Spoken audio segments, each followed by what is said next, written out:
The key area of improvement that I selected was family and community engagement based on the data from the parent survey for the XYZ high school. So looking at the data, one area for improvement that I identified was that although 72% of parents identified that they felt like they could support their child's education, only 36% strongly agreed and 36% agreed, leaving 28% that disagreed, and that was the highest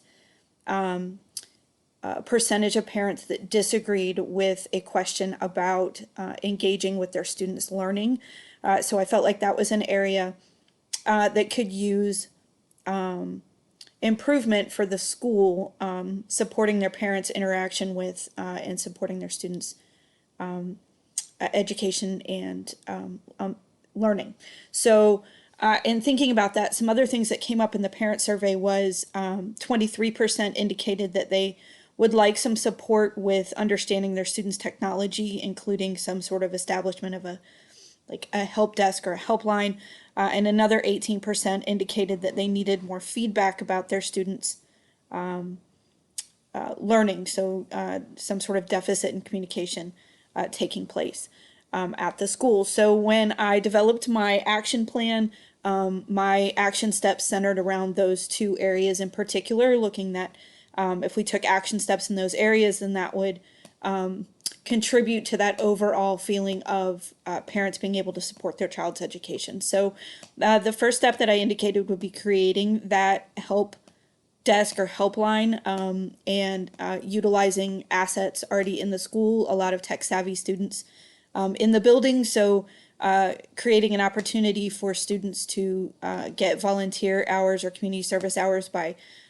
working with parents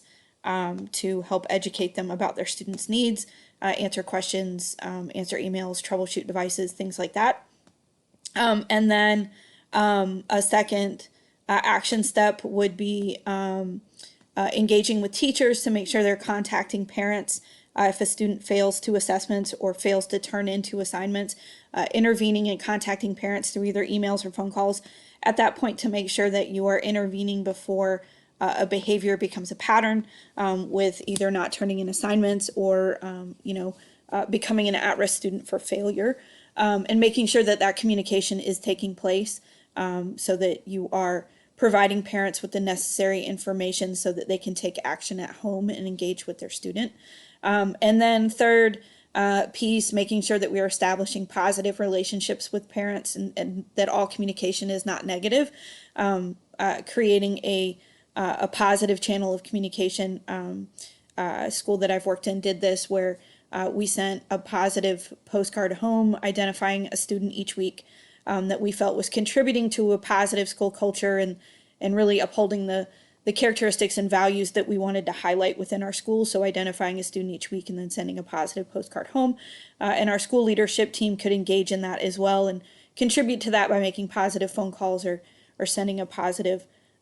postcard themselves. So I felt like those were three action steps that could help contribute to that overall goal of feeling like helping parents feel like they were better able to support their child's education because they were receiving more feedback from the school, that those communication lines were more open and direct, and that they had better resources in areas that they had identified through the survey as an area of need, which was specifically technology.